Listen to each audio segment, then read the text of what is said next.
Assalamualaikum. Bismillah walhamdulillah wassalatu wassalamu ala Rasulillah wa ala alihi wa sahbihi wa man tabi'a hudah, amma ba'd. Bersyukur pada Allah Azza wa Jalla kerana pada pagi ini kita dapat menyambung pembelajaran, dan sebagaimana yang telah pun diberikan jadual kepada antum, kita mulakan pembelajaran kita dengan kita membaca kitab yang berkaitan dengan Tauhid. Ilmu Tauhid merupakan ilmu yang terpenting. Setiap daripada umat Islam mereka kena belajar apakah ilmu Tauhid, kerana ia berkaitan dengan kalimah Tauhid yang kita sebut, iaitu La ilaha illallah. Semua orang melafazkan kalimah ini, khususnya dalam salat. Dan kita tahu bahawa kalimah ini merupakan rukun Islam yang pertama. Semua dah hafal apa itu rukun Islam? Huzaifah hafal dah rukun Islam apa? Belum? Hafal ya? Rukun Islam yang pertama adalah mengucap kalimah syahadah, iaitu asyhadu an la ilaha illallah wa asyhadu anna Muhammadan Rasulullah. Sediakan kertas dan juga pen masing-masing untuk menulis apa yang kita pelajari, apa yang disebutkan oleh guru kita di dalam kelas. Kita cuba untuk catatkan mana poin-poin yang penting. Di sini apa yang hendak ditekankan tentang ilmu Tauhid ini ialah ianya berkaitan dengan rukun Islam yang pertama, iaitu syahadah la ilaha illallah, penyaksian bahawa tiada ilah yang benar melainkan Allah. Bila kita tahu ianya merupakan rukun Islam yang pertama, sudah tentu penting bagi kita mempelajarinya. Setiap orang kena tahu apakah rukun Islam, apa yang dimaksudkan dengan beriman, apa yang dimaksudkan dengan penyaksian dengan kalimah la ilaha illallah Muhammadur Rasulullah, apa yang dikehendaki daripada ibadat solat, puasa, zakat dan juga haji. Kesemua perkara ini perlu kita pelajari. Tak cukup kita hafal sahaja rukun Islam, akan tetapi kita tidak mengerti apakah yang dituntut daripada rukun-rukun tersebut. Sebagaimana kita kena belajar bagaimana nak solat, bagaimana nak berpuasa, bagaimana hendak menunaikan haji, bagaimana hendak mengeluarkan zakat, maka begitu jugalah kita kena belajar bagaimana hendak mentauhidkan Allah. Ini masalah yang penting. Yang ramai di kalangan manusia mereka tidak mengetahuinya. Sebahagian daripada mereka merasakan cukup saya sebut la ilaha illallah sudahlah, tanpa dia memahami dengan sebenar-benarnya apakah yang dimaksudkan dengan kalimah tersebut. Ini adalah kesilapan yang besar. Kita kena tahu apa maksud la ilaha illallah, supaya kita betul-betul menunaikan tanggungjawab dan hak Allah yang terkandung di dalam kalimah ini. Oleh itu, di sini kita akan mulakan pembacaan kitab yang saya tulis ini, iaitu mengenal Allah melalui ilmu Tauhid. Ramai orang mereka dengar ilmu Tauhid, dan ramai yang tidak memahami apa yang dimaksudkan dengan Tauhid. Jadi kita nak belajar di sini supaya kita dapat menjadi orang yang betul-betul boleh mentauhidkan Allah. Siapa yang berada buku, maka dia boleh minta dengan Abu Abbas. Kita kena belajar, kena ada buku. Jadi dia boleh dapatkan daripada Abu Abbas. Sekarang ni kita akan bacakan muqaddimah dahulu yang berkaitan dengan kitab tauhid ini. Di sini dinyatakan khutbah hajah dahulu.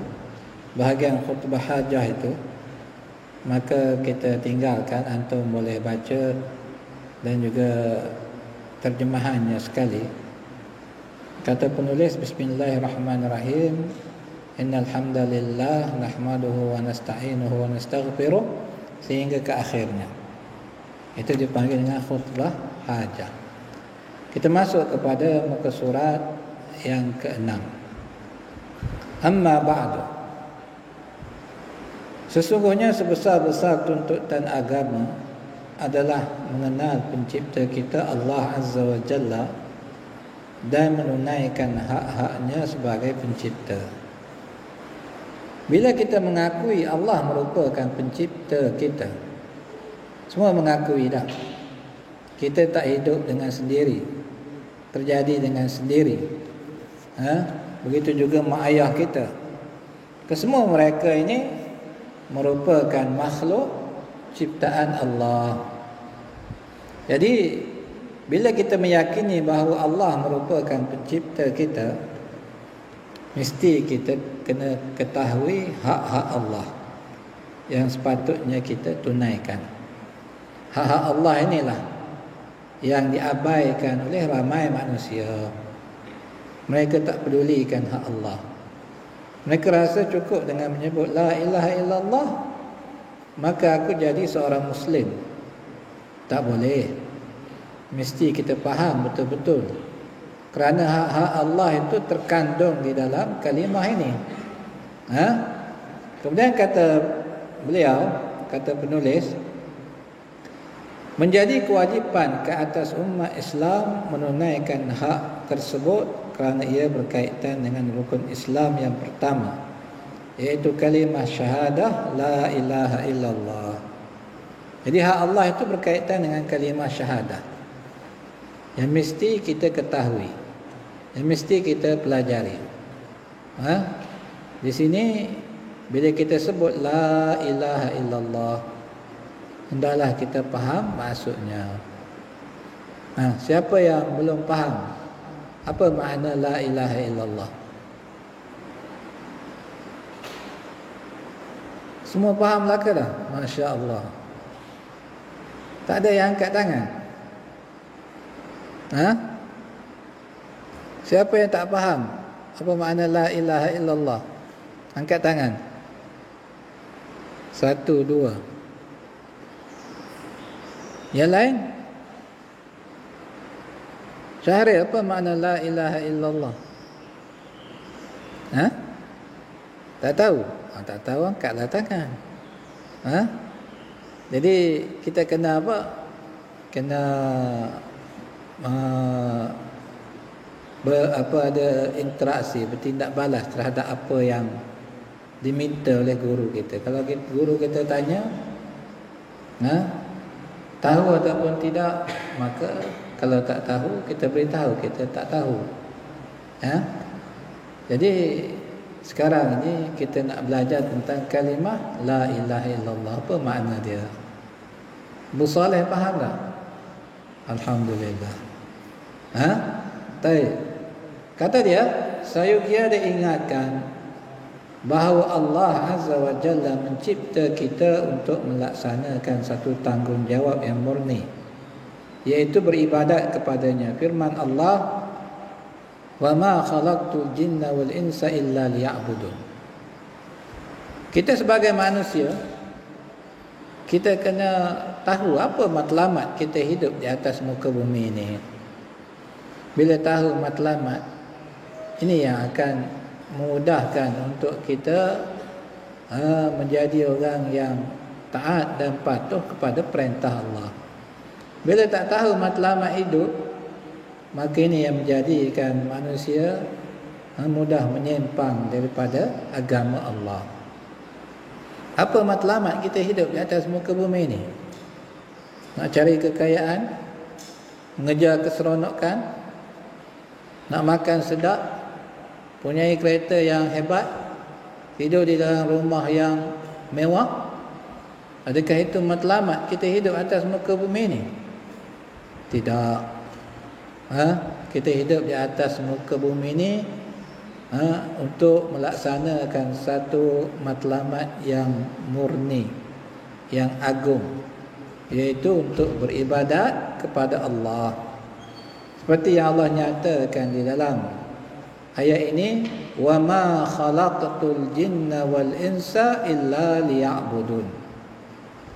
Dan tidak aku jadikan jin dan manusia. Allah kata apa? Aku tak cipta jin dan manusia melainkan untuk mereka beribadat kepadaku. Ingat, tujuan kita hidup bukan untuk mencari keseronokan, kemewahan, kesenangan. Matlamat kita hidup untuk menunaikan tanggungjawab beribadat kepada Allah. Kita hidup sekejap je. 60 tahun, 70 tahun, 80 tahun, 90 tahun pun paling lama, lepas tu mati. Ada orang mati awal lagi. Masih kecil, masih remaja dah mati. Sekarang ni kita kena sedar matlamat kita hidup untuk apa? Supaya kita dapat menunaikan tanggungjawab yang dikehendaki oleh Allah Azza wa Jalla. Matlamat hidup untuk apa? Matlamat hidup kita untuk beribadat kepada Allah. Bila kita faham matlamat ini, kita akan mengutamakan matlamat ini daripada perkara yang lain. Kalau matlamat hidup untuk senang, nak jadi jutawan, nak mencapai keseronokan, ini yang menyebabkan manusia tak pedulikan kepada perintah Allah, agama Allah, hukum hakam Allah. Sebab bagi dia hendak mencapai apa yang dia inginkan. Nak kaya, tak kira halal haram. Yang penting aku dapat. Nak senang, nak punya kenderaan yang mewah, tak kiralah mengambil daripada jalan yang diharamkan oleh Allah seperti riba. Yang penting aku dapat. Nak seronok, tak kiralah halal haram. Yang penting aku dapat seronok. Seronok dengar muzik, seronok dengan wanita, dan macam-macam keseronokan yang diinginkan oleh nafsu manusia. Mereka ingin mencapainya tanpa mempedulikan hukum hakam agama. Sebab apa? Sebab mereka tak meletakkan matlamat hidup mereka untuk beribadat kepada Allah. Matlamat hidup mereka untuk perkara-perkara duniawi ini. Nak senang, nak seronok, nak kaya. Jadi mereka tak pedulikan kepada tanggungjawab mereka kepada Allah. Oleh itu amat penting bagi kita umat Islam tahu apa matlamat kita hidup. Walaupun antum semua sebahagian pada antum masih kecil, tapi kena letak dalam kepala, matlamat hidup aku adalah untuk apa? Nasrullah. Apa matlamat hidup?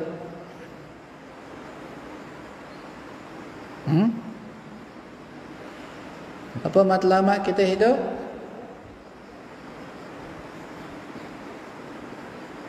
Nak kaya? Nak jadi jutawan? Untuk apa? Tak dapat? Dengar elok-elok ya. Hantar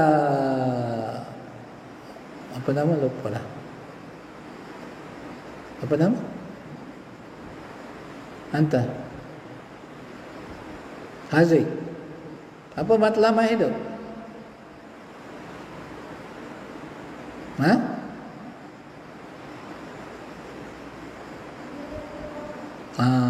Untuk melakukan ibadat kepada Allah. Kita letak dalam kepala kita, ini matlamat hidup aku. Nak ikut perintah Allah, nak tunaikan hak Allah, beribadat kepada Allah, baru nanti kita akan sejahtera. Kalau matlamat tak betul, ini yang menyebabkan manusia menyimpang. Oleh itu kita kena fahami dan hayati betul-betul ayat ini yang menyatakan sebab Allah mencipta manusia dan jin. Kenapa Allah cipta kita? Allah cipta kita untuk kita beribadat hanya kepadanya. Ya. Kemudian maksudnya, dan tidak aku jadikan jin dan manusia melainkan untuk mereka beribadat kepadaku. Tanggungjawab ini hanya dapat ditunaikan dengan mempelajari ilmu tauhid dan perkara yang bertentangan dengan tauhid tersebut, iaitu dosa syirik. Dua perkara ini penting kita pelajari, iaitu apakah itu tauhid dan apakah syirik. Syirik itu lawan bagi tauhid. Bila manusia melakukan syirik, maka tauhid dia rosak. Jadi sekarang ini kita kena tahu bagaimana mentauhidkan Allah dan bagaimana kita mengelakkan diri daripada perkara-perkara yang merosakkan tauhid tersebut, iaitu dosa syirik. Faham? Baik, Syafiq. Tauhid lawannya apa? Tauhid lawannya? Jangan hayal Syafiq, dengar elok-elok. Ini penting untuk kita faham.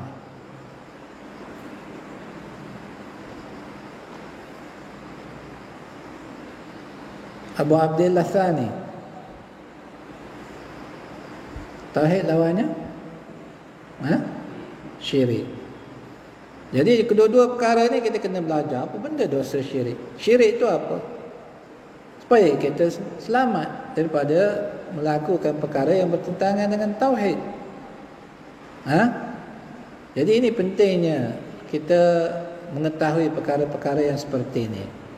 Kejahilan tentangnya akan menyebabkan manusia dipesongkan daripada jalan yang lurus dan menjerumuskan mereka ke lembah kehinaan dengan mengikut seruan syaitan. Bila tak tahu tauhid, tak tahu syirik, maka manusia akan disesatkan oleh syaitan. Dia buat dosa syirik pun dia tak tahu. Bahkan sebahagian daripada manusia menganggap syirik itu adalah tauhid, tauhid itu adalah syirik. Seperti golongan tarikat. Golongan tarikat menganggap tauhid kita ini syirik. Mereka menganggap tauhid kita ini syirik. Tauhid mereka lah tauhid yang sebenar. Sebab mereka ditipu oleh syaitan. Mereka tak faham tentang tanggungjawab mereka. Tak kenal pencipta mereka. Dan mereka tak kenal diri mereka sendiri. Bagaimana? Itu yang antum kena belajar. Orang tarikat kata tauhid kita ini sebagai syirik. Sedangkan tauhid mereka itulah sebenarnya yang merupakan syirik. Sebab apa mereka kata tauhid kita adalah syirik? Sebab mereka berpahaman dengan pahaman wahdatul wujud. Kalau kamu mengatakan ada wujudnya pencipta dan juga ada wujudnya yang dicipta, kamu telah pun apa? Melakukan kesyirikan. Sebab yang wujud itu hanya satu, kata mereka, iaitu Allah. Jadi kata mereka ini syirik. Bila kamu menganggap yang wujud itu hanya satu, iaitu Allah, maka kamu telah pun mentauhidkan Allah, kata mereka. Di sisi kita, orang yang beriman, ini adalah syirik. Bila manusia menganggap dia merupakan sebahagian daripada Allah, maka dia telah pun meletakkan diri dia setanding dengan Allah. Kerana Khalik dengan makhluk tak sama, pencipta dengan yang dicipta tak sama. Bila kamu menganggap bahawa makhluk ini ianya merupakan sebahagian daripada Allah, Maknanya kamu meletakkan makhluk ini setanding dengan Allah. Itu adalah kesyirikan. Sebab itu kita kena faham betul-betul apakah itu tauhid, supaya kita tak ditipu oleh manusia yang lain.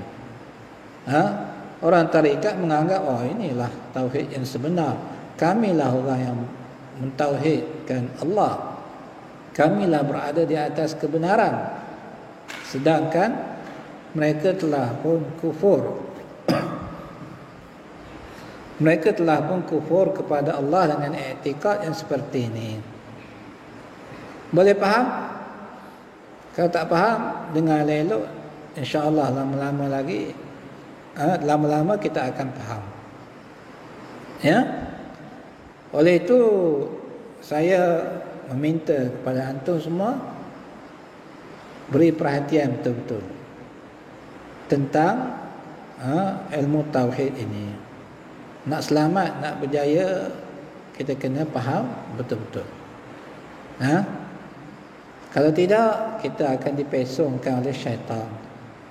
Seperti mana golongan tarikat dipesongkan daripada akidah yang betul. Kita ni nak selamat, nak masuk syurga, betul tak? Macam mana nak masuk syurga kalau kita tak menunaikan hak Allah?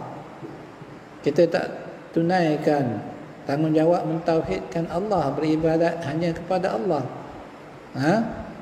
Jadi penting bagi kita fahami betul-betul ilmu tauhid ini. Ilmu tauhid tak susah. Kita belajar Al-Quran dan hadis, rujuk tafsiran yang disebutkan oleh ulama-ulama ahli sunnah, kita akan faham. Ini bertepatan dengan fitrah manusia. Sebab apa ilmu tauhid ini tak susah? Sebab ia bertepatan dengan fitrah manusia. Mereka mengakui bahawa yang mencipta, mentadbir, menguasai alam ini hanyalah Allah. Bila mereka mengakui sedemikian, maka mereka tidaklah menyembah melainkan Allah. Taklah buat ibadat melainkan kepada Allah. Senang? Senang saja tauhid.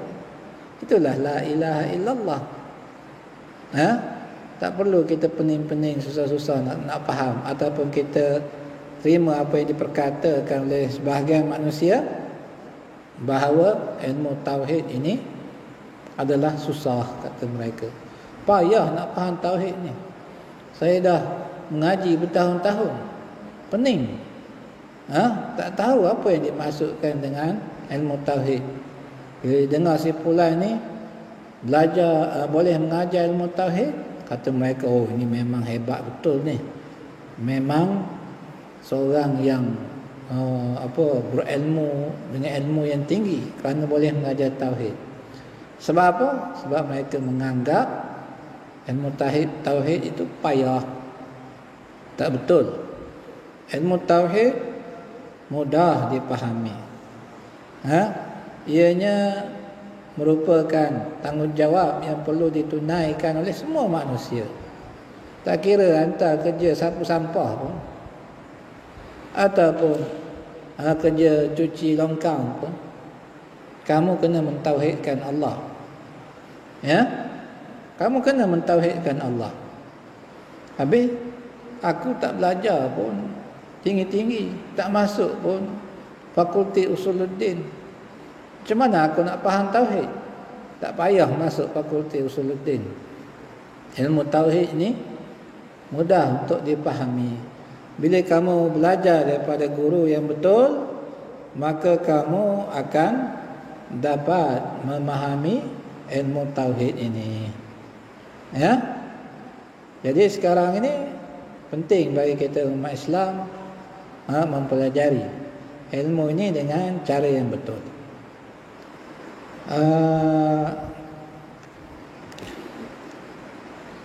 Jadi sebagaimana yang dijanjikan, kita baca kitab ini dalam tempoh setengah jam sahaja. Kemudian kita masuk kepada pelajaran yang seterusnya. InsyaAllah pada hari esok kita mulakan tepat pukul 8. Ya. Hari ni pasal saya ada kuliah subuh di masjid, jadi terlambat sikit balik. Hari esok diminta kepada semua pukul 8 tu dah ada kat sini dah. Ya. Tunggu di sini. InsyaAllah kita akan mulakan awal supaya kita dapat membaca lebih banyak lagi isi kandungan kitab ini. Kita sambung pada hari esok insya-Allah.